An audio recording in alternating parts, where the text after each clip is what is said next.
Neil, do you want to know the true economics and ROI of a Super Bowl ad? I already know it, but continue. I did a chart and a post on this a while ago, but it's terrible. So, why is it terrible? Super Bowl ads do not work out from a profit standpoint. So, get this. Ro, the health company, right? Uh-huh. So, they did a post yesterday. You saw it on Twitter? No. Okay. So, I think they do about 500 million bucks a year or so. Okay. So, he actually wrote a post about this, the economics of a Super Bowl ad. So, check this out. So, he's going to have Serena Williams, known as one of the GOATs of tennis, right? Uh-huh. Or I guess you can't be one of the GOATs. You're just the GOAT, right? Of tennis. And so, he just kind of broke this down. So, he's like, look, you're not actually paying, and this is where we talked about it. You're not actually, if it's $7 to $10 million, you're not actually paying $7 to $10 million. There's a lot more that goes into it. And I'm gonna get to that. And then you can push back on some of these things that we've done, or that he's talking about here. But he was just saying, look, the ads are a part of the product, but there's asymmetric upside. So here's the table that he made over here. I know you like tables. So assuming his marketing spend is 200 grand, sorry, not 200 grand, 200 million a year, the annual percentage you're spending on this ad is maybe 5%, right? And then you kind of go up. So I think their spend I think it's around here, 200 to 300 or so. So Very few companies. Eric's showing a chart that goes up to 900 million a year. yeah, Very few companies spend yeah, 900 million yeah. a year on marketing. But I would say, I mean, you would agree with this, that a lot of companies that are spending on these ads are spending a good chunk of money on marketing per year. Much higher percentage than the 5%. Yes. Now, first let's talk about the full cost, which you've kind of addressed, and then let's talk about how he's breaking down the ROI and the short term and the long term benefits, because the Super Bowl is coming up. Sad that the Rams lost, but it's okay. I still like the Seahawks. Yeah.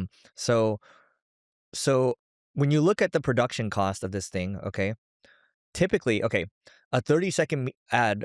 Neil, I'll let you answer this one first. How much would the 30-second ad spot cost initially, just for the Super Bowl one, just the Super Bowl one, not all in? So when you say all in, are you talking about the other costs like production, or are you No, talking about more ad buying? Because I'm just talking typically about, when you yeah, I'm buy, not talking about the additional ad buy. I'm just talking about the Super Bowl ad buy, not including the production cost for the ad. it's typically less than $10 million. Okay, so he's got it here. 30-second ad media cost is $7 to $10 million. Okay, then he says production is $1 to $4 million. Okay, talent is $1 to $5 million because you're paying the influencer, right? And 64% of these ads last year had influencers. The total Super Bowl, you're paying $9 to $19 million. I don't know where that comes from, but additional media spend, which we've talked about, because the networks. The 9, he's doing 7, 1 for the commercial, 1 for the influencer. So Okay. he's saying low end is 9. So then the additional media spend that we're talking about, where the networks require you to buy on other shows, right? That's an additional 7 to 10. So your total committed media plus production spend, $16 to $29 million. So do you agree with the cost on that before we talk about measuring success? I would say 16 is on the low end. Mhm. Usually you see it. If you're going to do it, you're going to do it right. Typically, all the companies we've worked with, when we've done Super Bowl commercials, you're looking in the 20s. Okay. So exactly what he's saying, right? So 16 to 29, 16 on the low end, right? So how do you measure success here? So the value of a brand to a customer can generally be distilled down to 2 parts. One is an association with a set of values, so privacy, craftsmanship, the environment, status, wealth, etc. Number 2, the reduction in uncertainty. Trust that the company will deliver on the promises it makes.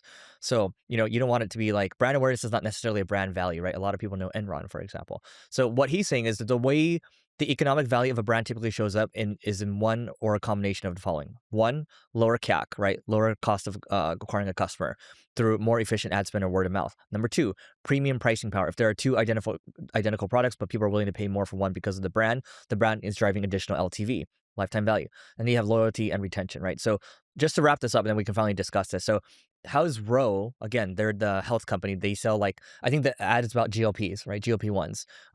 So the peptide that helps you lose weight. So how do we think about measuring the financial impact of the ad in the short and long term? So short term, it's all about tracking the conversion funnel from beginning to end across all touch points. So he's basically saying, okay, overall, zooming out from the moment our Super Bowl ad airs through the rollout of complementary campaign elements, we will track the entire funnel. I'll save people from DTC metric diatribe. We track traditional funnel metrics. This allows us to see the impact, the uplift over time, right? Holding as much constant as possible. So long term, which I think I'm more interested in, and then we can talk about this, is you are now able to Short-term impact is immediate customer acquisition. Long-term impact is improved efficiency of future marketing spend, right? Because you have awareness, and hopefully the idea here is that that 1, 2, 3, 4, 5% of marketing spend that they're spending on this, they'll drive further efficiency across the board. And to him, that $30 million bet is worth it for that. Like it either does nothing for it or it lifts it slightly, and that's a lift across the board for all advertising. That's what he's saying. Yeah, so we've done a lot of Super Bowl commercials. We're 8 years old now. I think we're going on 9, but we've done quite a bit. And what we found is it is great brand awareness. And most companies do look at it from the perspective that he is saying, in which if you end up doing a Super Bowl ad, you get not just more brand awareness, but you get more brand loyalty or love, whatever you want to end up calling it, where in the long run, your conversion rates can go up and people are willing to pay more for you over the competition. But here's what companies don't really talk about. Because on our end, if a company runs a Super Bowl ad through us, we make more money. And I'm usually the advocate telling them don't do it, and that'll cost us money. Mm-hmm.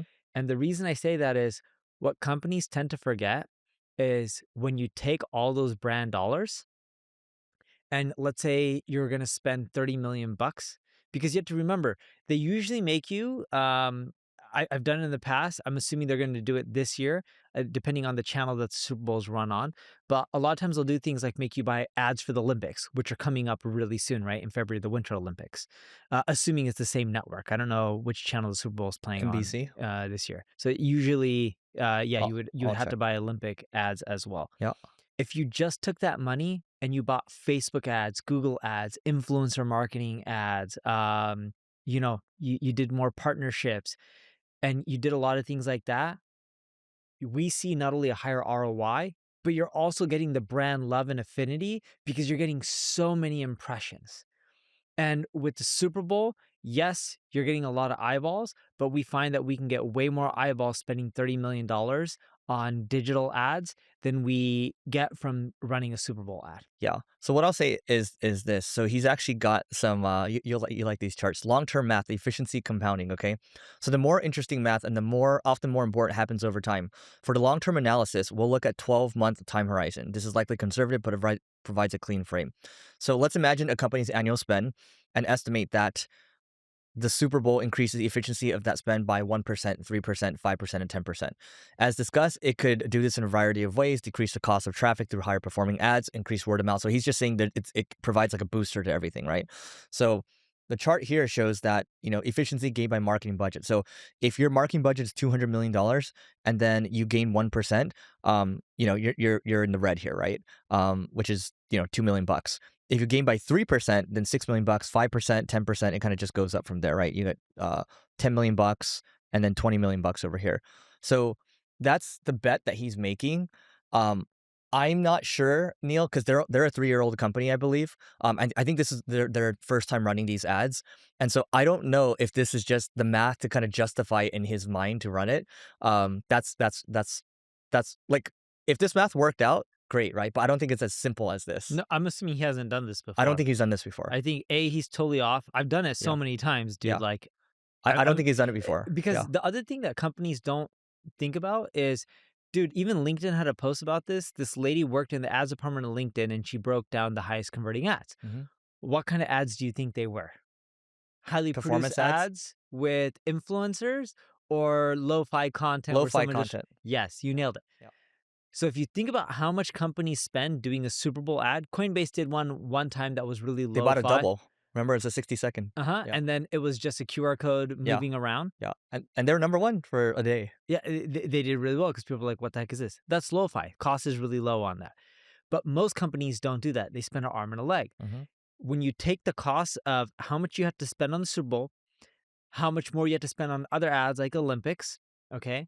How much you're spending to create the commercial. Mhm. If you just take the majority of that money or almost all of it Mhm. and you spent it on digital ads Yep. and you did lo-fi content as your ad, your economics are way better because you're spending more money on reach than the actual creative, Yeah. and you're picking your audience instead of just blanketing most of the United States. Yep. And on top of that, I just asked ChatGPT or Google, actually, not ChatGPT. Well, yeah, it pulls from AI overviews, but same thing. What percent of publicly traded companies spend at least $200 million a year on marketing? Mhm. And they couldn't give me a good answer, but they pretty much said it's generally reserved for like the top 100 companies, right? And it's saying 100 to 200 companies, but I don't think in the US you're even having 200 companies spending over 200 million a year annually on marketing. I could be wrong. I'm just pulling this from the web. That's too big. His baseline is $200 million.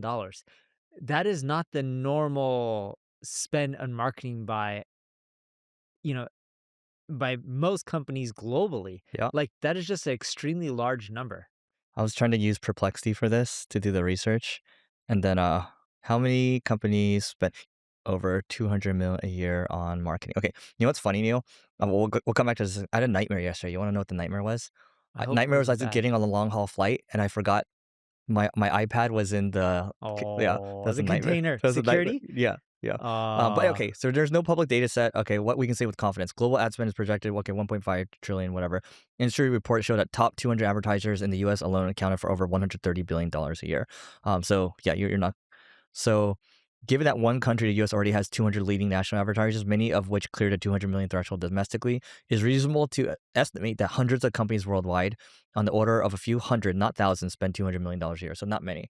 Um, so, here's what wait, he's saying how this. many companies in the US spend over 130 or how, This just is an estimate. So the best you can say, given available data, is that there are several hundred companies globally, not US, with annual marketing advertising budgets greater than $200 million, but no authoritative source gives an exact count. yeah, and that's when I saw something Few was off, hundred, is yeah, because it's like he's saying minimum in that table 200 to 900 million. yeah. These numbers are extremely Yeah. large. So he says this, right? So he says for a company spending 500 million annually on marketing, a 2% improvement sustained over a year effectively covers the full cost of Super Bowl ad without counting any short-term acquisition out. So I think this is well written, but the point is I think he's trying to justify it with these things that are actually not realistic. And I think Yes. you like the problem is you should probably write this after you've done it. That's what I would say. Dude, and I've been in the offices speaking to CMOs and marketing executives all around the world for companies like Pfizer, Procter and Gamble, Walmart. Like these are some of the biggest advertisers in the world, right? Hmm. Pfizer and pharmaceuticals are more restricted on how they can do marketing, but they spend. Yeah. And like even then, I'm telling you, dude, some of these companies that I mentioned, like, okay, they spend over $1 billion. They're some of the biggest advertisers in the world. There's not too many companies like This them. guy's the CEO and co-founder of Row. Yeah. Yeah, Yeah. he's delusional on his metrics. Yeah. So we'll see what happens. I hope you hit these metrics and then maybe prove us wrong because then we can have something else to talk about. But I don't think this is realistic. No, and not just that. What Z is not taking into account, and dude, we've done this side by side for so many corporations. If you just took the money that you spent and spent it digitally, Mhm. you would have made a much better ROI. You would have got a lot of brand love. People would get to know you. Your target audience would more likely see it, and you'll generate way more revenue. Yep. All right. So that's our little Super Bowl piece, and I agree with that. And I do want to shift gears because Neil, I'm going to start creating this series now because I'm finding that the more, Wait, one thing before we shift to that topic, yeah, I have something that's similar. okay, But, I would love your take on it because I already know you and I are gonna think the same way, okay? we'll see. The largest companies in the world Hmm. are like the NVIDIAs, the Microsofts, the Apples, the Googles. Yep. You agree with Uh this, huh. right? The Amazons, there's not too many that are just multi-trillion dollar companies, Meta, alright? So, when you think about traditional advertising, a lot of people or when you think about advertising, a lot of people think Super Bowl, Olympics, FIFA World Cup. They even think sponsoring like jerseys, teams, okay? Stadiums and all that kind of stuff. Would you agree with this statement? Yep. If this form of marketing was so profitable and so effective, would you agree that these big corporations would start spending way more money on this kind of stuff? Yes, and they only do it for fun. When they do it, like Google, when they sponsor McLaren, the F1 team, that's almost for fun. It's like just a little logo there. Totally agree, Yeah. right? Yeah. But do you agree that none of these guys really spend on any of these marketing channels like crazy because No. they just don't care? No. And it's because the ROI and it's not as effective as people think. If it really was, these large corporations, the largest corporations in the world, be running tons of these ads, taking up all inventory. Every damn stadium would be called the Microsoft Arena Hmm. if it was that profitable. Yeah. It isn't. There's only one Super Bowl ad I remember, and I feel like it's only the one you might remember too. Let's guess. Okay, let me guess for you. Is maybe the only Super Bowl ad you remember the Oreo one? I remember a lot of Super Bowl ads. But the one that comes to mind first. The Doritos one Oh, the from back in Doritos the one. way. I don't remember the Doritos one. I remember the Oreo one. But my point is, and then the Coinbase one, right? There's not first there's not that much brand recall, and a lot of these brands that are doing it, GoDaddy, you remember that one? with Danica Patrick, Uh-huh, the driver. GoDaddy girls before that. They Yeah, also put GoDaddy on the map. yeah, It was risque. yeah. But like, still, a lot of these, like the Oreo one, like what happened to Oreo, right? Like, it is what it is, right? So, was that an Oreo? That was a Super Bowl ad, right? The Oreo one. I'm Oh, it was pretty a sure. tweet. It was a tweet. That was a tweet. Never mind. That was a tweet. So anyway, all that to say is your mileage may vary. I think Z, I'm curious to see how your study goes in about a year or so after you do this evaluation. But it was a good justification from your side, and I like the numbers and the charts. I think it convinces many people. Okay, so I want to jump over to this piece and then I'll tell you kind of where I'm going with this. So yesterday you saw me tweet something about how I did $50,000 of copywriting work in 10 minutes.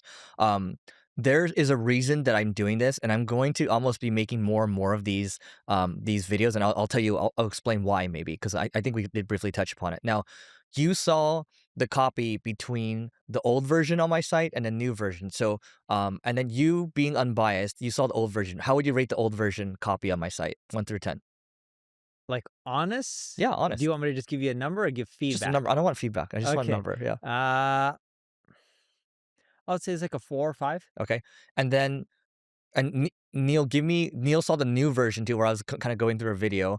The new version is better. I wouldn't say it's top tier, but I would say it's better. What would you say I it would is? say your new version is more like a 7. Okay, great, which is a lot, right? It's Now, it's a good improvement. There's yeah, mistakes in it, and I can yeah. always break them down if you want. So this what I'm calling out here is this whole, $50,000 of copywriting work in 10 minutes. This prompt was generated off of the legendary David Ogilvy, Eugene Schwartz, Claude Hopkins, and it did a few rewrites, right? And this is like my initial version. It actually does a few rewrites, and it keeps rewriting until it feels like it's a 90 out of 100. And I can actually tune it even more. But I have a prompt before that that does like a page CRO thing, right?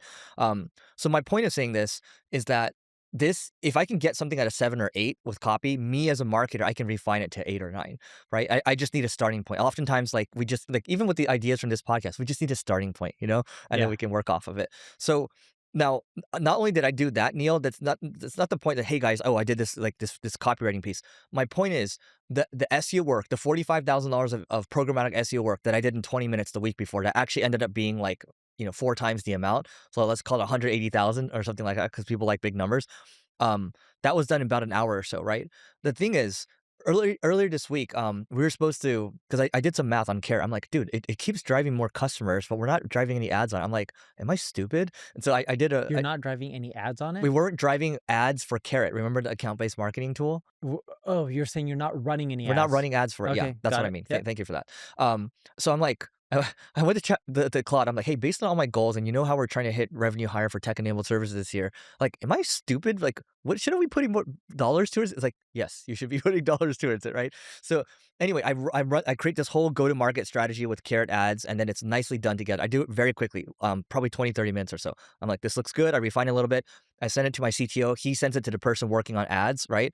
And I poop you not. Okay, I'm not even gonna cuss. I poop you not, right? That was 2 weeks ago. Like 2 days ago, it was still not up. I was like, you know what? What's the holdup, guys? Right? So I check in. I'm like, oh, the creative team, they're behind right now. Whatever. I'm like, okay, that's fine. I'll tell you what, I got it. Right? So I was just like, I got it. Right? It's like, oh, I have a planner. Don't worry, I got it, right? 20 minutes goes by, I'm on Manus, and I'm, like, looking at the ads and all that, boom, 4 new variations, I just get the ads up, right? So my point of saying all this is not necessarily my team. My team's very busy, they're great, right? It's not I'm not even blaming them, right? I'm just saying that the world that we're going into is not so much about the task that we do right now. The evolution of tasks is changing, and if anybody says, like, you tell me, like, imagine if I'm working for you, you're working for me, you can't say that anymore because the tasks are changing and you're able to do a lot of these things quicker. I'm not saying it's top tier quality initially, but the speed, right? It's no longer about we talked about this, like, radiologists and nurses, like, it's not about reading charts anymore. It's about other tasks that you're working on. That's my point, and that's where this is going, and so I'm just gonna make a lot of videos on how I'm doing these tasks quickly now. I'm just gonna keep publishing them. I thought it was a good piece of content that you publish. I didn't know how you got to the $45,000 worth, but I can see companies spending an arm and a leg on it. Bless you, Noah. Bless you. Yeah. Uh, but I know internally you can do it for much cheaper than 45 or 15 Of grand course, or even 10 but grand. But I know yeah. a large company would pay even more than 50 grand for a homepage copy.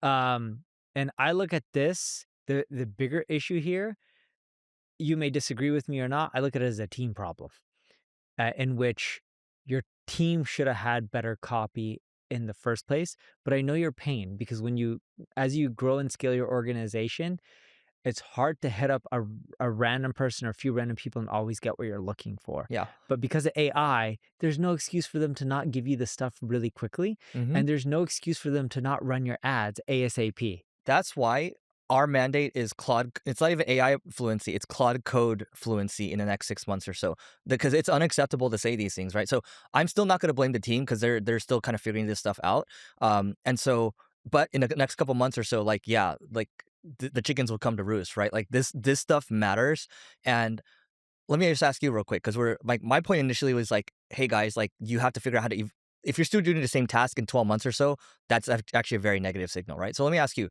you have, let's just give or take, you have about 1,000 staff right now. What percent of your staff do you think are on top of these things? As in learning cloud code or just learning on top of things and getting like stuff done. Acceptable AI fluency. I would say the majority, more than 50%. That's interesting because our other mutual friends who I talk to, they're like, they might have different standards to you, but they're like, it's like 5%, 10%. And when I talk to like Zapier or Gamma, it's like, it was, maybe it was at like 5, 10% before, but even right now it's like 65%. So to be very clear, when I look at AI fluency internally, Hmm. we measure it based on do they have AI fluency for what their role is in the organization and what they're doing. We look at it the same. Yeah, like Eric has amazing AI fluency. We do not expect someone who's just focusing on on-page SEO to have the same AI fluency as Eric, because Eric is doing a lot of stuff: design, copywriting, developing products, coding, building free tools. He's doing a lot of stuff that we wouldn't have a certain specialist do. But if they're specializing in a certain thing, whether it's creating content or creating social content or doing on-page SEO, and they're not using AI really well, we got a problem. And they either need to learn it and we help them learn it, and if they can't get there, then there's a bigger problem. Dude, speaking of Cloud Code real quick, I know we can move off this topic, but you know what's crazy? So my Mac Mini's arriving today. I bought a new Mac Mini, right? So there's a new employee that's arriving today. Okay, let me tell you this. So check this out. So this guy says over here. So I asked Claudebot to do sales and find prospects plus get meetings. It booked me 27 demos in 1 hour. I asked how. Turns out this Claudebot, it found their Calendly links and just booked meetings. And so like, hey, so it's talking to this. This is a Claudebot, right? So it's like, hey, have you been able to book calls? Yes, I was able to book 27 calls with people in your ICP we discussed earlier. How? Give me a list. I was like, I use web search API to identify their public Calendly links and schedule meetings directly. Here's a list of participants, right? Come Oh, on. This is crazy. it is crazy, but you want to hear the flip side? What we're seeing from large enterprise organizations You gonna talk that about are security? no B2B, Uh-huh. they're struggling with AI right now What do you mean? in the way of when you're trying to set up calls with their ideal prospects. What they're finding is their ideal prospects are getting hit up way more now because of AI, and it's just not effective like it It's hard used to to be. stand out. Even It's harder to stand hard out to now. stand out. It doesn't matter if you Yeah. wanna give them free gift cards or free products or headphones. Yeah. What they're just finding, it's harder to stand out because 'cause they're getting hit up Yeah. a significant, amount more than they used to be. Well, let's go back to the talent thing real quick because it's to me like when you talk about any problem in your company, everything comes down to talent at the end of the day, right? And so, in my mind, I'm just like, man, okay, it is hard to find people that really have high agency and they think very critically and think strategically, right? And that comes down to your hiring process at the end of the day. And so my thought is for everyone here, and just a reminder for myself too, is that you have to absolutely be a stickler about hiring because people on your team, they're going to want to throw resource at the problem because humans, we've been used to just saying, oh, I just need more resource. And sometimes they do need more resources, right? Human resources. But I don't think we're spending, and I'm kind of blaming myself. I don't think I spend enough time saying, hey, you want this headcount over here. What parts have you tried with AI that this role can do, right? Like we haven't put enough guardrails in place. I don't know how you guys are doing it, but I think if you want to get people like I'll just tell you, like, this type of stuff right here, if you're finding Calendly links, I'm like, "Oh, that's really cool." Like, if I'm on the team, if I'm a high agency, I wanna figure out how to do this and try it, and, maybe only 12% of the time it works, but, at least the key thing is people are trying things. Yeah. Yeah. Yeah, I agree with people trying things, and you need not just good people, you need good people with the right mindset. Yes. If they don't have the right mindset, they're not adapting from what we're seeing, and that's really important when you're going through the interview process. The other thing that we found is AI is just spamming the crap out of a lot of people, excuse my language. It's harder to get prospects to really look at your company.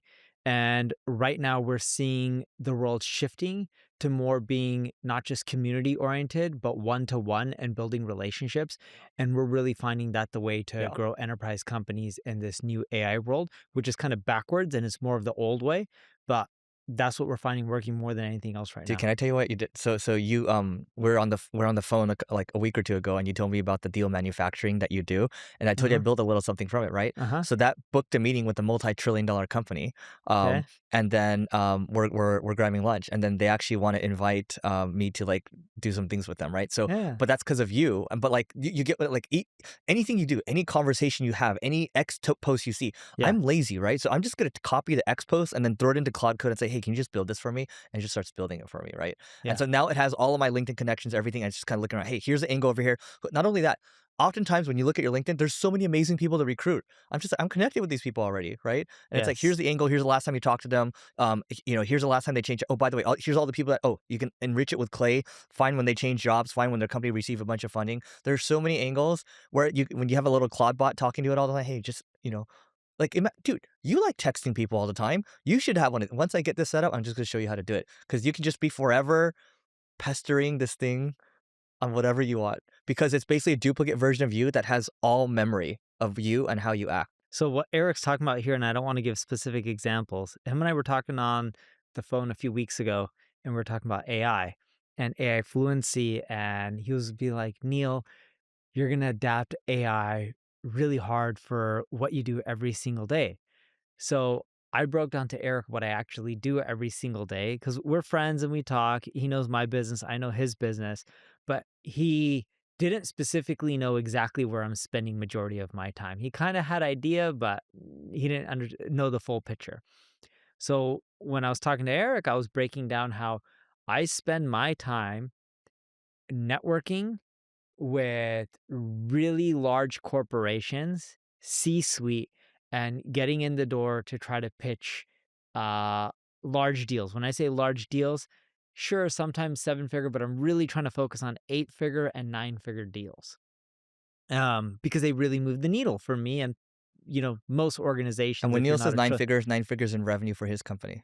correct, right? So for me, that's a lot of money. Like you can close one deal, potentially makes you 100 million bucks in revenue. That's a lot. And Eric was talking about, I was breaking down, I gave him examples of companies I'm doing this right now with, how I got in, some of my conversations, how it's going, how I position myself, how I get the intros and all that kind of stuff.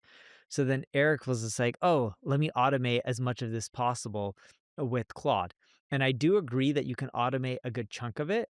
The part I'll never let Claude or anyone else do is actually send out the messages on my behalf. Oh no, you can't do that. Yeah, Yeah, it's too risky. you can't. Yeah, One wrong yeah. message, it screws up everything. It's So too human much in the money to loop, risk. draft it for you, and then you adjust it. Yeah. Yes. But it's cool that it points out the angle because even if it's a 7 out of 10 angle, you can make it an 8 or 9 out of 10 angle. It takes a lot of the thinking off.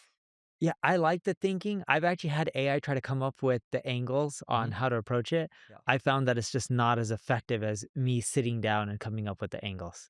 You'll see once you set this up at some point, it will start to see how you make decisions, and it has contextual memory, and it compounds with you over time. Again, imagine Neil Patel that listens to you that's infinitely on all the time. I totally agree. I think it'll do really well 2, 3 years later after it being set up.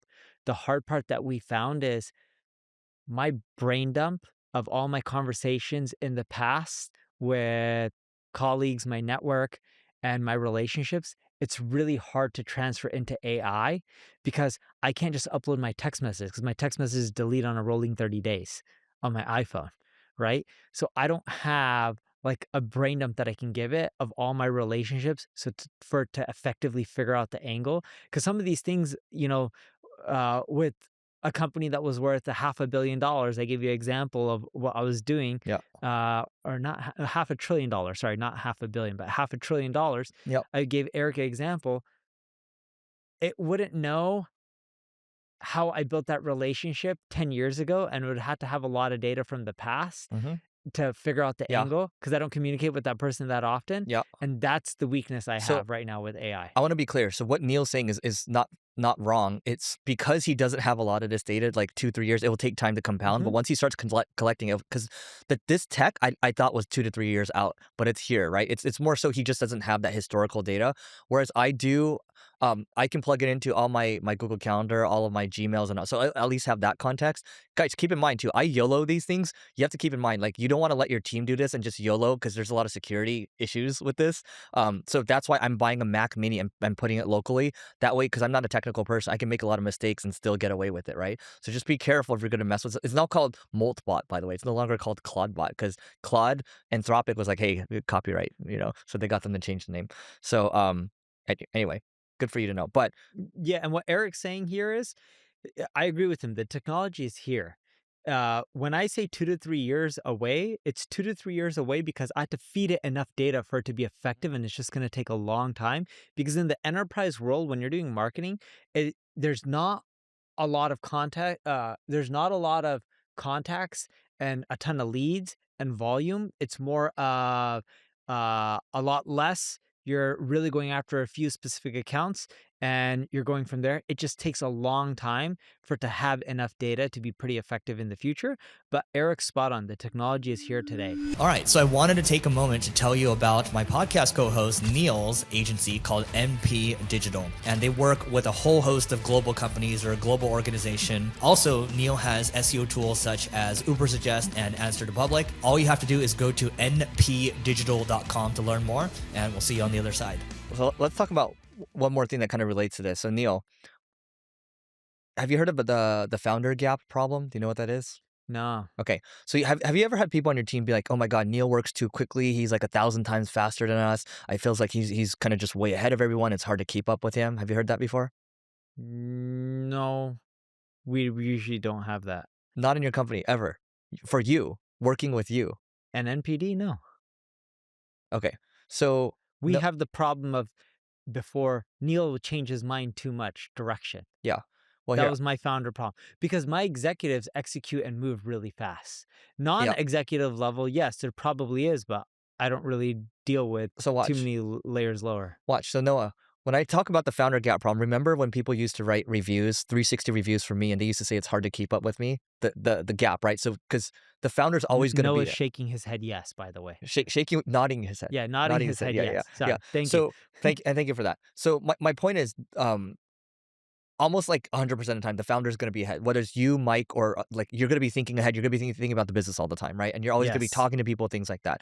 So this gap continues to compound. And the thing is, my team was talking about it, saying it's hard to keep up with me. And I'm like, yeah, but you shouldn't look at trying to close it as close as possible, or even trying to catch up with me, because that's almost impossible, right? Not saying I'm smarter or anything. It's just it's more so I've seen a lot more mistakes, thousands more mistakes, and I have a lot more pattern recognition than what they have, right? And so I used to want to like, hire people and just kind of let them do their thing and like, they'll figure it out, right?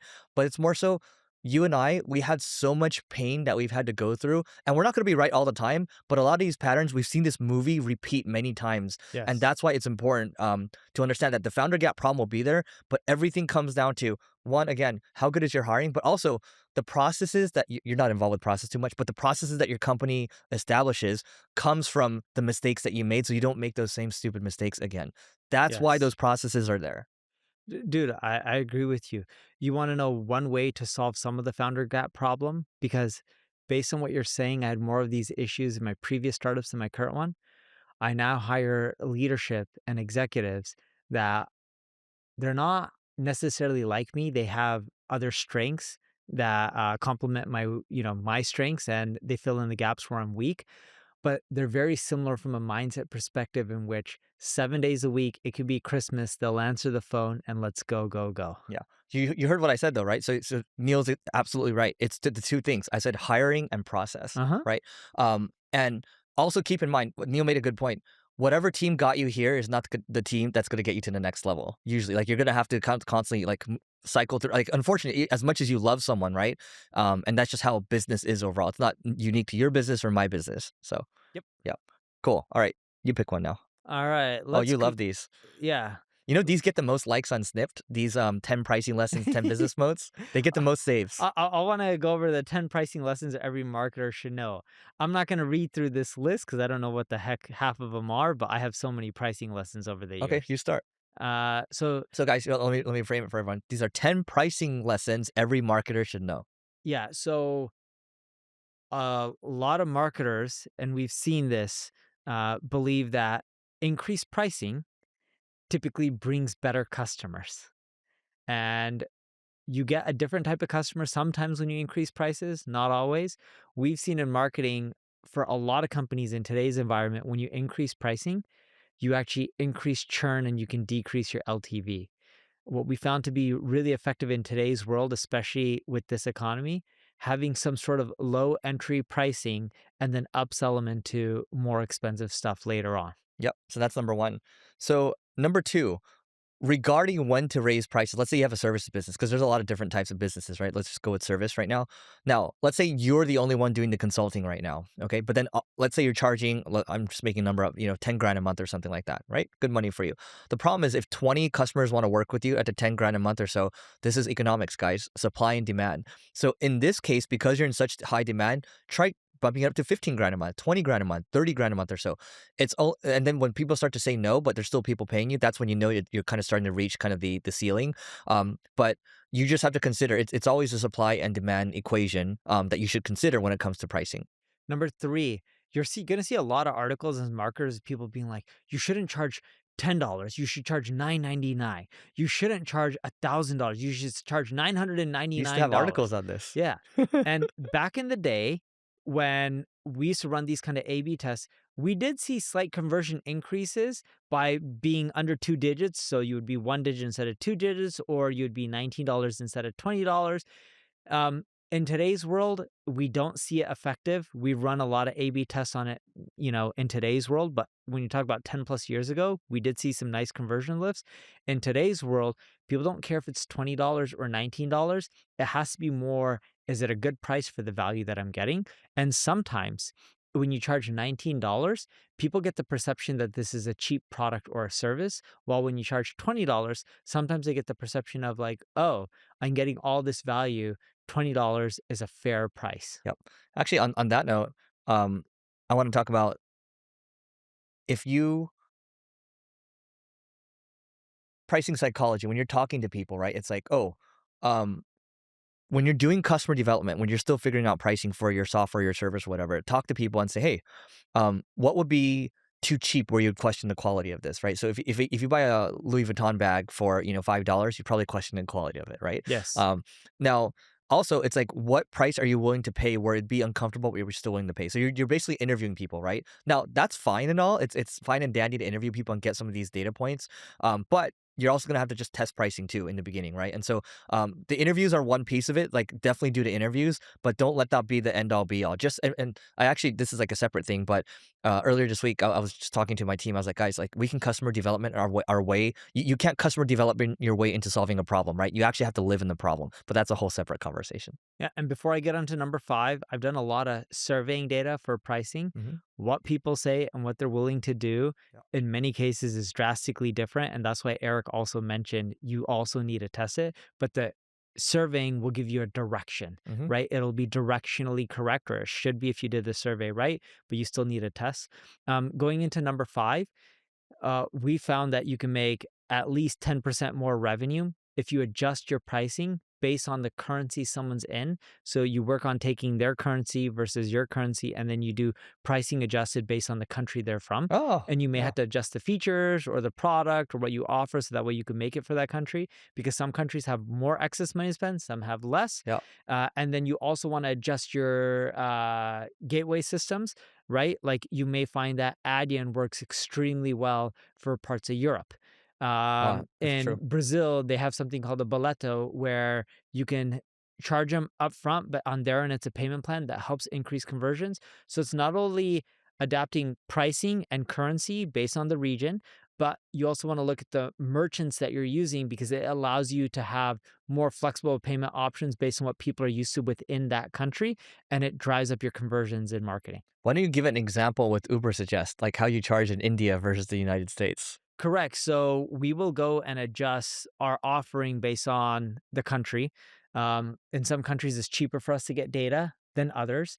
And we'll have plans that work for them that are, in some cases, a third or a fourth of the price, because something may be affordable to someone here in the US for $100, but it's not really affordable in India for $100 a month starting off, or even 99. So you got to figure out how to get them plans for 10, 20 USD. You would convert it into rupees, or in Brazil, you would convert it to Brazilian reais. And, we found that it just drives a lot more revenue. Yep. All right. Number six, the reverse trial. So Grammarly does this well. They actually, if you're paying for Grammarly, what will happen is they'll give you their other premium features, or maybe if you're trialing, they'll give you premium features. They'll give you like access to one try or 10 tries a month or something Uh-huh. like that. And then the whole idea is if you get a taste of it and you like what you're seeing, then the idea is that you'll upgrade. And that's worked out really well for them. So much so Grammarly actually is such an under the radar company. They bought Coda, they bought Superhuman, and now the company's called Superhuman. And Wait, so they bought Superhuman, the yeah, email the tool? email tool, yeah. I didn't know Grammarly bought Yeah, that. and now the entire company's called Superhuman because it's a better name. Then Grammarly? I think it's a better name because Superhuman is like they wanna help you become superhuman with Yeah, note-taking I get emails. it. They want Yeah. to do more than just Yeah. grammar. Yeah, exactly. All So, right. reverse trials. All right. What are we on? 7? Yeah. Number 7, when you're working on pricing, you have to track your LTV. A lot of people, when they're doing price tests as marketers, they look at conversion rate on the front end. What happens on the front end doesn't necessarily go through with the rest of the funnel. In many cases, you can charge more and decrease your LTV, or you can charge more and increase your LTV, or you can charge less, decrease your front end revenue, but you can increase your LTV. You won't know until you test. And with pricing, it's not just optimizing for conversions, it's optimizing for LTV and profitability. Yeah. Number 8. So what's interesting with Carrot, which is our LinkedIn account-based marketing, product, um, the enterprise that pay for it, they don't like we don't charge a lot for it. It's like 2 to 3 grand a month. I mean, to SMBs, it's a lot a month, right? For software. So 2 to 3 grand a month. But the problem that we're solving is we're actually saving time for people because they just don't want to spend time making these ads, right? So that's what we do. And I would just say that you have to you can talk to customers and see how they use it. And what you really understand is maybe usage is not that high, but the beauty is that they only need it for a specific task. Because if they can save that amount of time, 2 grand a month, 3 grand a month or whatever, and they can go do other things, it's worth a lot more money to them, right? So you have to understand that the problem that you're solving. And that'll lead me to my number 10, but I'll let you go next. Yeah. So number 9, it's somewhat similar to what Eric is saying, a little bit different. From all the price tests that we've ran, the best way to increase your price and increase your LTV is you have to either pitch, I can help you do this in a more efficient way so they can get more done uh, in that time, or they can get better results. And the last one, not as effective, is save money. But typically, if you want to charge more, the easiest way to get a lot of people to pay whatever money you want to charge for is if you can be like, hey, we will help you get this done faster than any other competitor, and the results are better. And that's what causes businesses to be willing to pay more, I or was even people. I was gonna do that one, but I have another one, number 10. Um, so anchoring. So those of you that haven't read the book, Influence by Robert Cialdini, actually, I have Robert Cialdini in that prompt, by the way. It's like legendary, advertorial people. So anyway, I digress. So when you think about anchoring pricing, so let's say Neil wants to go buy a nice jacket somewhere, okay? So Neil goes into the store and he's like, this leather jacket is very nice. How much, right? Well, typically $2,000, but there's a sale today. Today it's $400. Oh, wow. And then like Neil might try to haggle a little bit, right? And get it down to $300. And then Neil thinks, wow, I've saved 1700. But all along it was the same price, right? But the whole idea here is that you anchor high in the beginning and then they think they're getting so much value because Neil has already shown interest in that leather jacket. And you see this happening all the time. You anchor really high and say, hey, there's a discount right now. And that oftentimes will get people to convert. And I'm gonna give you 11. I know you guys didn't want, we were Yeah, only we gonna can do do up to whatever we number want. 10, but let's just add a number 11. There was a grocery store company back in the day, they did a jam experiment. So Jam? so when people are thinking about pricing, they think about what can I change with my price to maximize sales? It's very rare do they realize that if they actually eliminated how many options they're providing people, it's a great way to get more people to pay whatever price you're Mm. charging. So this jam company, they decided to they have Jam like 20. the bread jam, right? Yeah, It's like bread you're jam. putting in, Yeah, yeah, yeah. like, the Knott's Berry Farm jam or Yeah, yeah, yeah. marmalade Yeah, or yeah, yeah. strawberry jam. Yeah. And what they did is they had, uh, 24 varieties of jam, and they wanted to attract more people. And what they found is when they showed people 6 varieties, it caused 10 times more purchases than when they showed people 24 varieties. So people were much more likely to buy when they didn't have to figure out which one do I want to choose. It's like a kid in a candy store. If you give them too many options, Mhm. they're just like confused. Oh, which one do I want? I don't know. And then a lot of times they just don't buy because they're overwhelmed. Yep. And this jam experiment was conducted by Sheena Langar and Mark Lepper at Drager's Market. Right, I'm probably mispronouncing all these names, but you guys can look it up. Does that kind of relates to the remember The Economist did that whole good, better, best pricing? Uh-huh. Yeah, similar, right? It's very similar. Yeah. All right.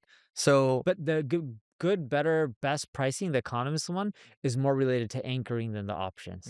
which is what I was just talking about anchoring. Uh-huh. Okay, so maybe we can come back to the 10 business modes next, but I want to talk about there's two that are related here. Actually, oh, three that are related. You love these ties in with numbers. So let's start off with revenue per employee is skyrocketing right now. So we kind of talked about this, but Andreessen Horowitz, right? My new best friend, Mark Andreessen, Yeah, plus he this. follows you. but Congratulations. but he follows 28,000 people. Is it But really yeah, 28,000 20,000 people? people. Yeah. So ARR per FTE has skyrocketed, meaning annual revenue recurring revenue per full-time employee has skyrocketed, right? So the graph that we're looking right now, the charts that we're looking at, is one you look at ARR FTE by percentile. Okay, so I'd recommend that if you're watching this, yeah, you probably should be watching this. But when you look at, 2018, okay, if you are a 90th percentile company, meaning you're like top 10%, the your ARR per FTE was about close to 400K, which is already really high. Okay. Then you go through the years, 2019, it goes down, 2020, it goes down, right? It's closer to 200K or so. And in 2023, okay, guess what? 2022, I think ChatGPT comes out, right? 2023, it goes up to 400K. 2024, it goes up above 400K. And then now, 2025, it's closer to about 750K or so, right? And then you look at the general sizes. Let's not even pay attention to that. But the point is, if you're a top 10% company, the ARR per FT is going up, and same thing with top 75%, right? So sorry, top 25%, 75 percentile, right? So closer to 400K. So it's kind of crazy. That's kinda crazy. You need less people to get stuff done. I'm Yeah. assuming they're mainly talking about software companies in Yeah, this. and I was at a poker game earlier this week and with a few entrepreneurs, and one of the entrepreneurs was like, "I thought the stuff last year where people say people are gonna lose their jobs, I thought that was overblown." But him and his spouse, they are on Cloud Code all the time on their couch. They don't even watch Netflix anymore, so they're now in a throuple, okay, because Cloud Code is in there. They're now on a what? Throuple, couple, throuple. So you have three people in a relationship. Throuple. Oh, 'cause Claude is the 3rd Yeah, form? yeah, yeah, Okay, yeah, okay. yeah. So, but he's like, "Oh, I can see it now," because I'm, like, like, getting confused on yeah. this one, Noah. Well, he gets it. He got it immediately. But my I point is, wonder why, Noah.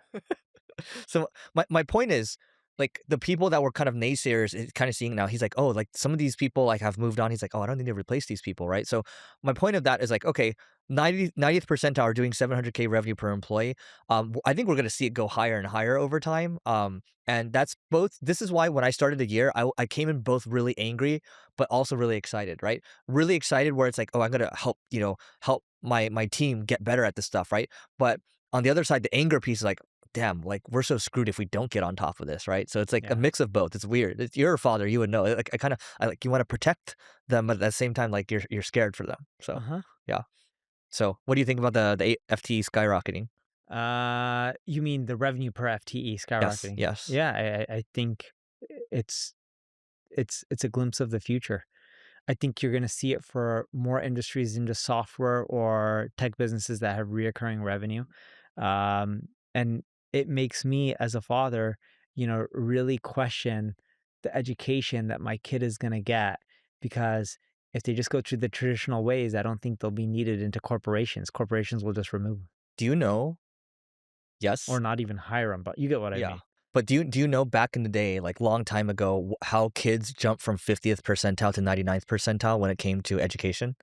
Parents left them on their own and let them figure things out. No, dude, that's what our parents did. I don't know about you, I don't Yeah, that's what my parents yeah, did. okay, maybe it did turn out well for us, I guess. But it's one-on-one tutoring because back in the day, people couldn't afford one-on-one tutoring, but now everyone's gonna be able to afford one-on-one tutoring. You know what I mean? So, So you're saying back in the day, yeah. they did one-on-one tutoring to really get their kids. Yeah, like, you think about, like, the aristocrats back in the day, or even, like, when we were growing up, let's say even the 30s, the 50s, the 80s, right? That's when we were growing up. Mhm. But I think a lot of this stuff is much more accessible now, and, I don't wanna get into kind of philosophies on the future here, but I think everyone's gonna be okay in the long term.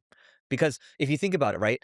Again, this water bottle cost me $40. I think it's gonna get the robots are gonna be making it. I think it's gonna deflate to like, $4 or so, and then the $1 or so. So everything's gonna become cheaper, and then there's gonna be a level of universal, basic income for everyone. So I think everyone's gonna be okay. Yeah, so my son was at a play day, less than a week ago, last weekend, so we're Playdates almost with a bunch of kids. one-on-one, so it was Okay. another kid and them. It could be with a bunch of kids, but this play date was just Yeah. with another kid. Yeah. So this other kid is a little geeky and nerdy, and my son is as well. Yeah. And they got along so well. Randomly, they started talking. One started talking about optical illusions. The other How old's your one's son again? my son's 4. Uh huh. The other kid's same age. And then my son's not into optical illusions, so he's learning about them. This is cool. So then he starts talking to the other person about animals and Yeah. facts and, Yeah. you know, Blue whales. blue whales or how fast they are. Yeah. Like if I ask my son what's the bite force of a blue whale, he's like, the blue whale doesn't have a bite force. Yeah. It's not like a shark. So you call you idiot. He's like, yeah, pretty much. He's like, it just opens his mouth and then, krill and other Dude, types we of, didn't know any of this stuff when we were 4 years old. yeah. And then both the kids started talking about math and then their love for math. So they're like, do you know what the square root of 64 is? Uh huh. It's not hard for an adult Yeah. to know. This is Yeah. easy, but you're talking about 4-year-olds, 4 years right? old, I didn't know that. Yeah. Yeah, I didn't Yeah. know that at 4. So they both knew the answer. Then they were talking about other, math things like, division, multiplication. My son, I don't know the answer to it, but he's like, do you know what 1 plus 2 plus 3 plus 4 plus 5 plus 6 plus 7 plus 8 plus 9 plus 10? And then he's like, do you know 1 times 2 times, and he's going with this, right? And the other kid knows a lot of this stuff. But a lot of this is enabled because uh, you could I can't say AI, Mhm. but the reality is Eric and I didn't grow up, in a privileged household. Mhm. We grew up in a privileged household when it comes to love, Yeah. but not financial, Yeah. right? So our parents couldn't provide a lot. Yeah. So I would say our parents were middle class, right? And it was your mom driving a lot of it? yes, Yeah. but my parents weren't middle class when I was younger. They were middle Same, same, class same. Yeah. when I was like Growing high up. school Yeah, yeah, or yeah, yeah, like yeah. Okay, so later. we're the same. We're the Yeah. same. Yeah. So, but my kids grew up in a very different world. So they have chess people that come Yeah. every single week Let's just and say they're play. privileged. Yeah, they're privileged. Yeah. Mike, financially privileged at least. Yeah. We have chess tutors, one-on-one baseball coaches to make them better, one-on-one gymnastic coaches, One-on-one like Brazilian jiu-jitsu. Right. one-on-one Brazilian jiu-jitsu. Yeah, every day. He just got his gray belt yesterday. What level is gray belt? Is that his second, third? Yes. Okay, that's great. Kids have different belts Yeah, yeah, yeah. than At Gracie adults. Jiu-Jitsu. Yeah, yeah, yeah. Yeah. So, I think to get a gray belt, it's like 40 or 50 classes, Yeah. which That's is awesome. that's a That's great. lot for Yeah. a kid. Yeah. So they have everything, one-on-one tutors if they want to learn more, read more, talk about, stats and data. Dude, we take them to the museum. I think it was in Pasadena or by USC where you can see Space Shuttle Endeavor. I Yeah. think was that Pasadena? I forgot which part of LA it is, but it's JPL is Pasadena. Yeah. right. So Yeah. it's like Around there, I think. they th- they're able to get the one-on-one stuff. But the reason I bring this up is I totally agree with you in which if people had one-on-one help, and it's adapted to what their love and their knowledge or what they love and are passionate about, they're gonna learn so much better and are gonna they're gonna excel in it. Yeah. And same with marketing. If you look at you and I, we were connecting with other marketers Mhm. who are amazing that were doing this stuff that we're doing, but before us in their version of it for their time because the channels are different. Yep. And we learned a lot from those people. It's like one-on-one training and education. And I do believe it's one of the best ways to learn. Yep. And AI has now enabled it where a lot of people have access to this. I honestly think so. Watch, then we can move on from this. But I think I wouldn't be surprised if your son or your daughter, like your son, starts a business by age 6, because I do think with all the AI stuff now, like because at age 9, I already had a website like selling MP3s, right? And I was like reviewing MP3s, right? Had I not gotten involved with gaming, I probably would have been all in on business starting at age 9. I just didn't have the guidance. I didn't know how to double down on that, right? You start at age 14 or so, right? Yeah, 15, I 15, think. yeah, but you were selling CDs to start with, right? And so if we had all this stuff, probably age 6 or 7, we probably would have been going already. My son has been trying to start a business now for 2 to 3 months. He actually has a really good idea. There you go. My wife will kill me if I say it, so I won't, but it is actually a really good idea. I was shocked that he came up with it. Is it a rated X idea? No, no, it's not rated The way X. you're saying it is like such a like It's a good idea. It's related to snacks. okay. Okay, so but outside of that, he's obsessed with money. So he's counting money. No, where do you learn that from? No, but it's gone too far. Every day, Yeah. I need $20 from your That's a wallet. reflection of you. And then he counts, and then he makes you count his money with him, and then all the quarters, and it's like it just takes forever. And every day he negotiates. I got a gray belt. And before this class starts, if I get the gray belt, are you going to give me at least $100? No. He's $100. just like, he's like, okay, 50. If you give me 50, I'll try really, really hard. I'm like, but the gray belt, you want the gray belt, but don't you want to be proud of me? If you want to be proud of me, you would want me to get it. So what are you going to give me? I like So like that. he's negotiating. I eventually convince him to do it for 20. He gets another 20 from his sister. And then after he gets to 20, he's just like, "You're not gonna match her?" I'm like, "I already gave you money." He's like, "You can match more." But, So I like, like that. it's never ending. Yep. So then he's like, "Daddy, I'm gonna create a business so I can make more money faster because you don't give me enough." I like that. I It's like that. Whatever the 'Cause I used to have motivation him do is. chores Uh-huh. to make money, Yeah. but the problem with the chores is he doesn't make enough money from the chores. Uh-huh. He's like, "This is too slow. I need a business." I like that. I like that. So mark my words, I wouldn't be surprised in the next 1 or 2 years or so. But this actually brings me to my next point here. Task-driven white-collar work is going to zero. So when we say white-collar work, we mean that you're sitting on a computer, right? I believe that we're gonna be doing a lot less tasks. We kind of touched upon this a little earlier, but I have this example over here. This is Typefully, right? This is the little Twitter app, and basically they have these AI agents that will write these tweets for you and manage your social. But earlier I gave you the kind of, the programmatic SEO example, the copywriting example, and if it's already a 7 out of 10, it's just gonna get, yeah. To be rich, That sounds like an very, Indian person. very rich. Is it an Indian person? Sounds It's the like it. Indian version. Ideas, 50 ideas. 50 ideas, zero investment, No risk. no risk, no risk, No hard work. no hard work, Saturday, Sunday off, हाँ. World touring. world tour included, Shark Tank, friendly ideas. Anyway, I didn't mean to go to that, but this what I was just showing on the screen was Claude Code kind of working with Typefully, but I do believe that strategic work, and guess what? Watch. Neil, imagine if I worked for your company and I hated the work that I was doing. So imagine I was a paid media manager right now. I don't like managing paid ads, right? I rather just maybe I like planting flowers or something like that. Guess what? You can do that now, right? Yeah. Long term, because and you can become really good at it. Maybe you know everything about gardens. Maybe you're the best strategic thinker when it comes to gardening, but you're just good, but you don't give a crap about the paid media work, right? So I think it's going to put most people in the right spot. But I think a lot of this stuff right now, like the way Jensen from NVIDIA talked about it, it's like, we don't want our engineers to be coding all the time. We want them to be thinking about higher leverage stuff. Same thing with our marketers. We don't want them to be pushing a bunch of buttons.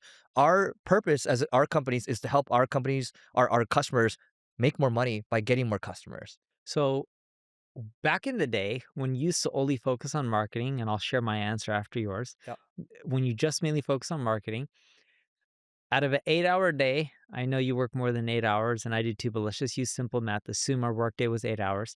How many hours did you actually spend on the computer doing marketing related stuff? And like when we're like 25. Sure. Okay, so let me think about this. So when I was working at that education company, that time I was working 7 days a week. I was like a lot of my time, I would say over 50%, Yeah. 60%, 70% on the computer? 50-60% of my time doing marketing. Yeah. So I remember when I started when I was 16-ish, Yeah. and back in the day, technology wasn't as great as it is today, which is obvious.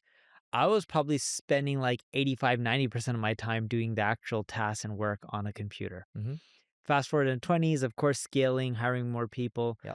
I would say that it was probably somewhere around 50-60%. Yeah. So you're saying in the beginning it was Very beginning, 85. Yeah. 85, Yeah. easily Yeah. Because at 85%. 25, I already had a team under me. Uh-huh. Yeah. So And then at that point, call it in my mid 20s, I would say at least 50-60% of my time was on a computer doing just work. Mhm. And now if I fast forward to today, Yeah. for at least my marketing related activities, Yeah. I probably spend less than 10% of my time on the Yeah. computer. And I'm thinking about it like because I consider this a marketing activity, Yeah. right? What we're doing. Same. And so it's Recording content, yeah. this, Yeah. So okay, if you think about it, creating partnerships, but some of that, even with partnerships, you can have the AI help create lists. Like, even though I told you I do a lot of the stuff manually when it comes to partnerships, mhm, I am having AI scrape who I'm connected with mhm, on places like LinkedIn that are large companies and where we have a lot of mutual yep. friends. So I'm still having AI help me. It's just I am doing some stuff manual, but before I would have to do that and actually go through LinkedIn manually and do it all myself. So let's say right now, give or take, we're working, 60, 70 hours, sometimes 80 or something like that. Would that be fair to say? Uh 60? for 60. me, Yeah, 60, 70. I don't know how many hours I work. I mean, we're thinking about it all the time, but yeah. Yeah. So I don't work the same amount of hours I used to. yeah, I know I work way more than 40. yeah. Let's go with 60 Okay, so because I work 60. 7 days a week. So Yeah. then, Yeah, 12 hours a day, whatever. But anyway, it's hard to calculate this because we're thinking about work all the time. But so 10% would be 6 hours, right? Which seems about right. So let's just say we're working 60, 70 hours, and I'm like thinking about it right now. I'm like, yeah, it's about the same. But the thing I think the takeaway from this too is as you continue to advance in your career too, if you're doing something that you love, you're gonna be able to work on higher leverage things. And every day you should be thinking about what's the highest leverage thing I can do today, just one thing today to get me closer to my goals. That's what we're getting at. Because eventually you're gonna have a team around you, and then you can focus on what? You can focus on doing deals, you can focus on hiring amazing people. It shouldn't be you thinking about doing all the time. And yeah, that's what we're going into with all this stuff. Because these things are gonna do the work for you. dude, I just started doing it in my head. What? So I work, if I exclude the time I'm spending with kids and family, I work roughly, not, and I'm excluding the time I'm on a plane because I have nothing to do other than work. But on a normal day, Mhm. I'm working 9 to 10 hours, Monday through Friday. Yep. That's after adding back kid time and family time, right? And eating and all this stuff. On the weekends, I probably work 6 hours on Saturday and 6 hours is a lot for Saturday. 5 to 6 on Sunday. Wow. I thought you would work less with the kids on the Saturday and Sunday. That's a lot. Yeah, because if I keep myself busy, I had to do less Oh. stuff. I love my kids and I love my family, but I'm not the type of dad. I'll throw a ball with my son and play baseball like I did that this morning indoors. Probably not the best idea. I don't care if he hits a wall or Horrible breaks idea. something, but hey, he's having fun. Yeah. Now, I can always repair the wall, but the memory I'm gonna get doing that with my kid is worth more than the Wow, wall, somebody quote that. Somebody clip that. right? So, but I'm not the guy who wants to be playing with my kids for 8 hours a day. I just can't do that. Like on the weekend, I'll take them for bike rides and I'll chase them around on the bike, or I'll go to their baseball games or whatever other sports they have, or do swimming with them and jump in a pool. But Yeah. I like working because it keeps me going and I'm so passionate about it, I can't give it up. I think 3 to 6 hours a week, a day on the weekends is great for the kid. I don't think they want all your time. Like, Oh no, they would take all my time. well, but, like, think about us growing up. I don't think we were spending all that time with our parents. Like, they've had boundaries. No, different life. Yeah. When we were growing up as kids, we would just go play in the front yard, Yeah. right? Or outside, and you would just come home without a clock when it's dinner time. You Yeah. agree with this? Is that your Yeah, life? mostly, yeah. Yeah, same here. Kids do not do that in today's world. Go ask anyone who has kids. They don't let their kids just go play and then come back at nighttime. Oh, you have rich kids. No, even non-rich kids don't know. Doesn't happen. And then B, when kids go play with other kids, parents are usually there supervising. Yeah. We didn't do that stuff when we were young. You just, if you're 5 years old, you just go out on We your own. did always have a parent there, but You did? I did not. yeah, we did. Yeah, but maybe it's an Asian thing. But okay, check this out. So let me. This is the third piece to tie this in, right? So we just talked about how revenue per employee is skyrocketing. We also talked about how task-driven white collar work is going to zero. Now to close this off, this is the K-shaped future of software engineering, but I don't think it's just software engineering, Neil. I think we're talking about just many white collar roles in general. So this graph over here, or this chart, I should say, in the blue, this is senior software engineering hiring. Okay, are you following? Yeah. And then red is junior engineering hiring. Okay, so juniors are going down, seniors are going up. And so when someone says the K-shaped future of this, the way this is this article starts off, it's developers are cooked. If machines can code this well right now, what's even the point of engineering? But we're seeing the same things for marketing across the board right now. If all this can be done, so my whole thing right now is I think to motivate people to get off their butts, I'm just gonna be making videos on me doing these tasks in 20 minutes or so. And if I can get it 7 or 8, like, wake up, guys. But the hard part is they just have to understand that 7 or 8 isn't good enough for customer work or even your own work. Yeah. Because everyone's using AI and everyone's creating 7 or 8s. You have to figure out how to get to 10.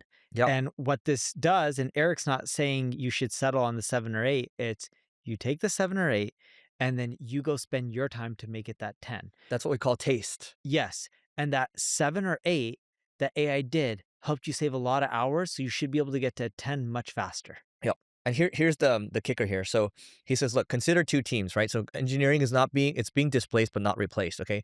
So you have team A, and you've worked with engineers like this before, okay? So team A. Team A cares about impact, not activity. They handle ambiguous problems without paralysis. They understand the product, business, and the data, not just the code base. They design high leverage systems and actively reduces complexity. That highly reduces complexity. They adopt new tools quickly and apply them with taste. They obsess over the user experience and they find creative solutions to hard problems. Versus Team B, Neil, for engineering, okay? Team B, they build before understanding the problem. They fixate on performative code quality. They bike shed details instead of making users happy. They complain about headcount and stretches timelines. They add process when things feel chaotic.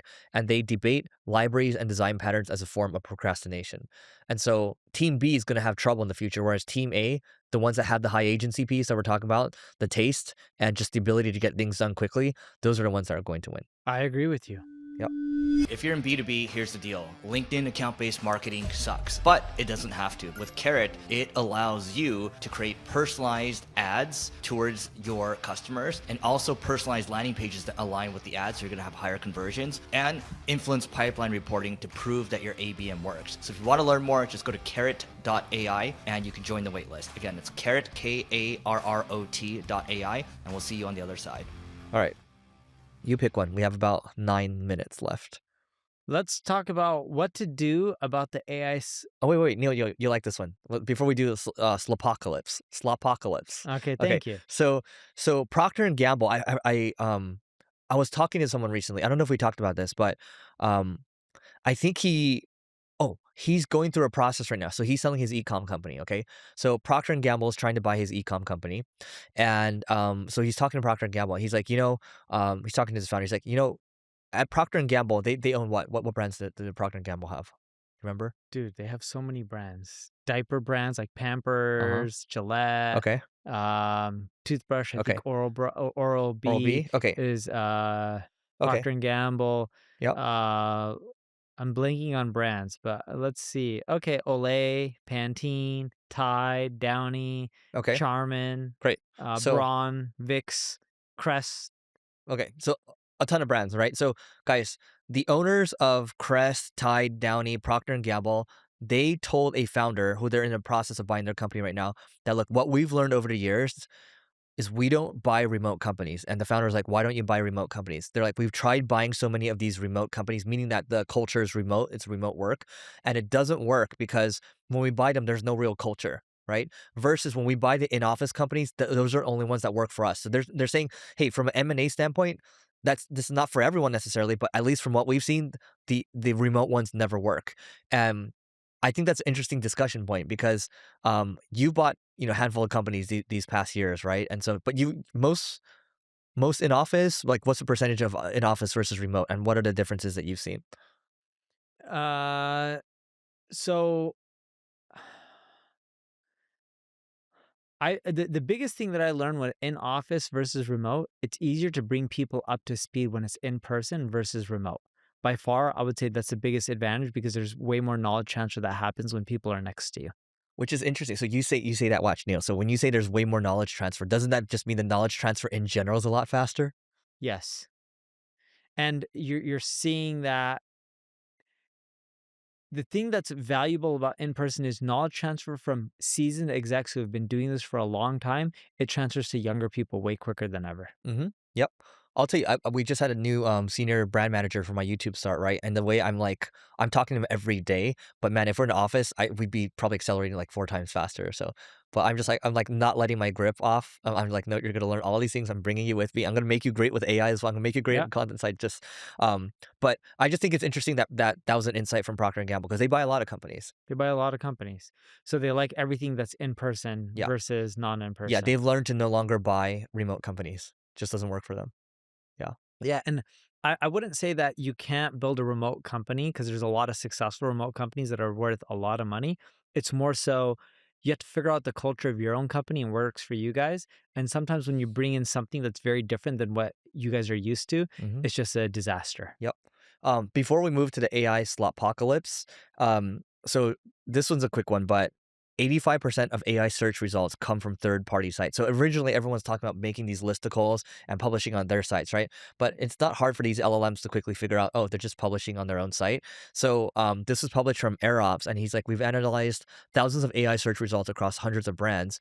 The content on your website accounts for roughly 15% of why you get mentioned or cited in AI responses. The other 85% comes from everywhere else. So partner sites, news articles, third-party roundups, Reddit threads, whatever. A lot of this, guys, is guest blog posting. A good chunk Yes. of it's guest blog posting back in the day. So Uh-huh.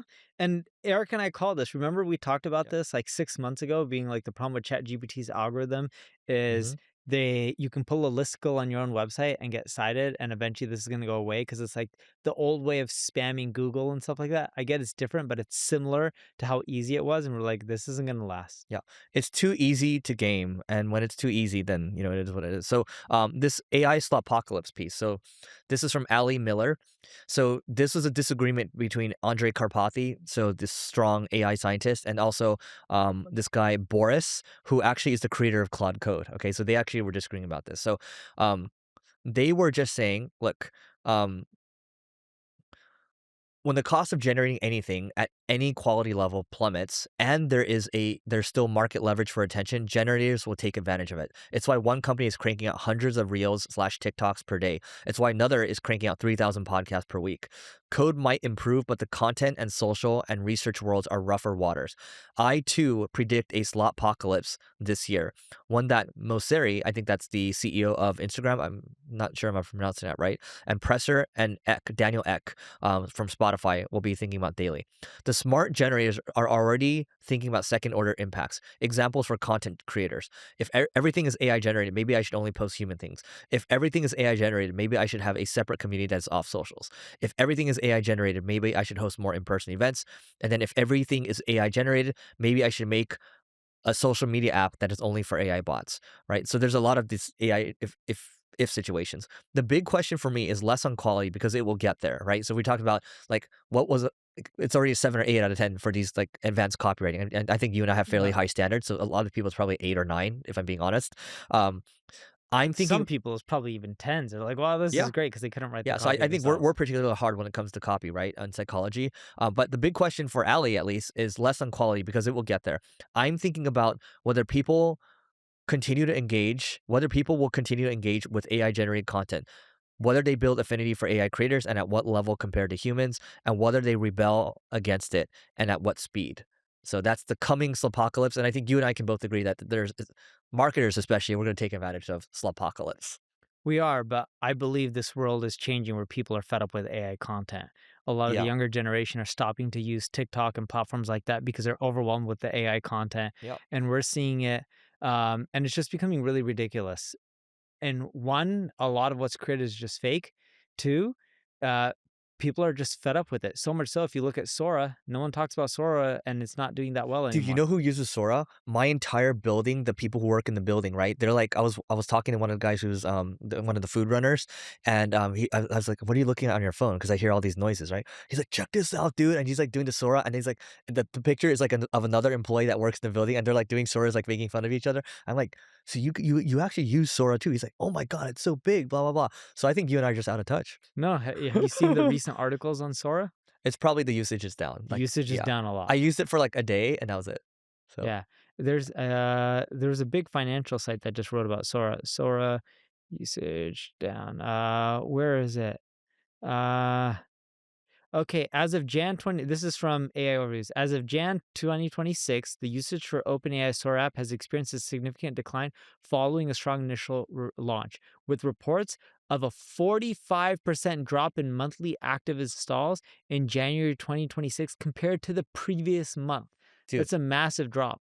did you see the graph where it shows Anthropic is clearly overtaking just OpenAI? Oh, Ramp published something. Okay, so Ramp published they showed the spend per Wait, company. yeah, let's go back. Ramp is a credit card company Mhm. that shows you where Ramp is a credit card company that where corporations can get a card just like they get a Visa card or Amex card, Yep. and it allows them to spend money, for their corporations. Yeah, and I'm sure, and thank you for that. Okay, so this guy Ara, so this is actually really good. You'll like this. So Ramp he launched this vendor section where he shows vendor spend, right? Check this out. I'm gonna pull up let's pull up SEO and AEO intelligence. So this, because they can see spend for companies, right? Yeah. So you can see over time, SEMrush, they were up here like Q1 of 2024, and then they're kind of going down on SERP API because all these people are building on top of it. Is going up, and then Profound's up here, and they're doing a good chunk, right? And you can see market share, like SERP API is going up 10% adoption rate. SEMrush was 73% on these SEO tools, and then Ahrefs is 23%. I actually haven't. This is pretty cool. This is pretty Right, cool. right. For sure, I'll send it to you after. I knew I want to take a look at it. But they actually showed the difference between, check this out. So when you look at, oh my God, stop trying to sell me stuff. Okay, so when you look at generative AI, I think that's the one we'll click. Generative AI, okay? So, oh my God, look at this. Who is this before? This is OpenAI. Look at this. Q1 2024. It's like 90%, Yeah. right? And you Also keep in mind the market's increased as well. Mhm. So you can't just look at the bar meaning someone dropped in revenue. point. Eric's not Yeah. trying to say that you. Yeah, fair point. So we're just, I mean, market. This is just market share over time. You can see adoption year over year as well. But then you see who comes in here. You see Anthropic starts to really jump in here, and it's going to continue to increase. And so our point of saying all this is that I think when we're talking about OpenAI, I find myself using the Claude app and Claude Code a lot more, and I find myself using ChatGPT a lot less now. I don't know about you. I don't know how you're using Gemini quite a bit. It seems like. I use Gemini quite a bit. Yeah. I use ChatGPT for health, probably like for 3 minutes, no more, 10 minutes a day For your health. for my health. I think it's amazing. Yeah. It tracks all my food to eat. My kids have this new thing. They started it in late December. Mhm. I don't know if I ever told you, or did I tell you? No, I know I told Mike. So my kids in public, I'm a pretty skinny person overall, will start pulling up my shirt and be like, "Look at this belly, so cute." And then they put little fuzzies in my belly button, That's funny. What's a fuzzy? like a fuzzy, like a cotton Okay, or like okay, a yeah. little like lint or whatever it is. And they went from doing it at home. I'm like, what the heck? So my daughter started doing it first. I'm like, where the heck did you learn this from? So then my son starts doing it because he's copying her. She's older. So then, it started snowballing from there. And I keep telling him to stop. And I'm not one to like hit my kids or anything like that. Like, I'm not going to put him in a timeout for saying, like, look at your belly and like poking at it and stuff. And I'm pretty skinny. Like, if I wore a shirt, you would see nothing. I can pinch it in. So it's not really a belly. So then they started doing it in public and I got fed up with it. I'm like, okay, I'm going to lose this pinch a inch. So I started keeping track of Claude, not through ChatGPT, my daily calorie deficit, because Okay. that's the easiest way to burn Yeah. fat. Noah would know this more than anyone else. Is that correct? So then from December 29th to what is today? Jan 30th, because I was so fed up with it, I've dropped I went from 131 to 126.4. Isn't it funny? All the time you spent losing weight instead of disciplining your kids. I tried trying to convince him. I couldn't do it. So it's just easier. I'm like, you know what? Forget this. I'm just going to get rid of my pinch inch. I'd probably have like another 2 pounds. So another 2 weeks and I'm done. Yeah. Okay. And then after I will not use ChatGPT at the And then same you'll find level. something else to get you. But okay, the last thing we'll end off with here on the Slopocalypse piece is, I think this is we're going to see a lot more of this. I think people like these conversations, right? And I get a lot of good comments on this podcast, but I think in-person events too. I think people making content saying this is 100% human generated. I think that's going to do well. I think people making content in different languages. So I think this apocalypse, I think a lot of people are going to take advantage of it. But I do think, to Neil's point, a lot of people are fed up with it. And that's a good thing. I think it's good for people to be, and go outside, right? Go touch Yes. grass or something, right? Yes. Yeah. Yeah. Yes. People need to live normal lives and interact with other humans. That's the way to do well in today's world in business or anything. I think people are like forgetting this interaction. I saw something from Mark Andreessen, which was a really good interview. It was published somewhere on the internet. Lenny's podcast. Yeah, he's talking about how developers believe they can do product and Oh yeah, the Mexican design. standoff. Yeah, Mexican standoff, and how product and designers think they can do development and the other features as well.